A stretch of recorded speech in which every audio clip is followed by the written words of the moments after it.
তো হ্যালো বন্ধুরা, কেমন আছো তোমরা? আসলে সবাই ভালো আছো। তো আমরা অনেকেই জানি যে টোটো গাড়ির মধ্যে কত সময় চার্জ থাকে না বেশি। তো আমার গাড়িটা কিন্তু ঠিক এইরকম হয়েছে যে আমি ঘরের থেকে ফুল চার্জ করে নিয়ে গাড়ি চালাইতে যাই, কিন্তু 1-1.5 ঘন্টা পরে চালানোর পরেই দেখি চার্জ একদম জিরো হয়ে গেছে, চার্জ থাকে না।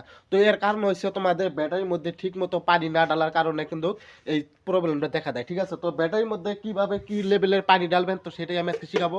তো সেই কারণে আমি বাজার থেকে এই পানিটা কিনে আনছি। ঠিক আছে, সেটা আজকে ব্যাটারির মধ্যে ডাইলা দেখাবো যে কীরকম কত লেভেল পানি ডাললে ব্যাটারির মধ্যে চার্জ বেশি থেকে আর তোমার অনেক দিন সারাদিন গাড়ি চালাতে পারবা একবার চার্জ করে। ঠিক আছে, তো বন্ধুরা সবার প্রথমে আমাদের দেখতে হবে ব্যাটারির মধ্যে কতটুক পানি আছে, কতটুক লেভেল পানি আছে। তো সেই জন্য আমি ব্যাটারিটা খুলি প্রথমে। ঠিক আছে,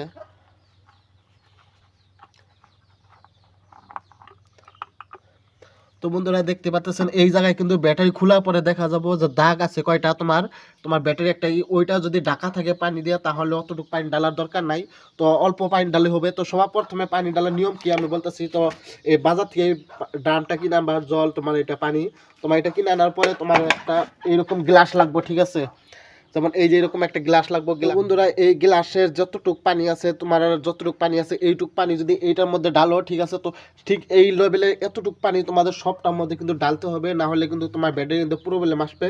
তো যতটুক পানি তুমি এটার মধ্যে ডালবা সবটুকু পানি ঠিক ঠিক এই লেভেল পানি তোমার সবটার মধ্যে ডালতে হবে।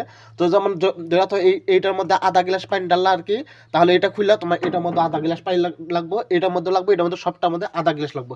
এর চেয়ে বেশি দেওয়া যাবে না, এর চেয়ে কম দেওয়া যাবে না। দিলে হালা তোমার যেটার মধ্যে কম দেবে সেটার মধ্যে ভোল্টেজ কম টানবো, আর যেটার মধ্যে বেশি দেবো এটার মধ্যে ভোল্টেজ বেশি টানবো। এটা এই জন্য তোমার ব্যাটারিটা কিন্তু খারাপ হওয়ার চান্স থাকবো। তো ধন্যবাদ।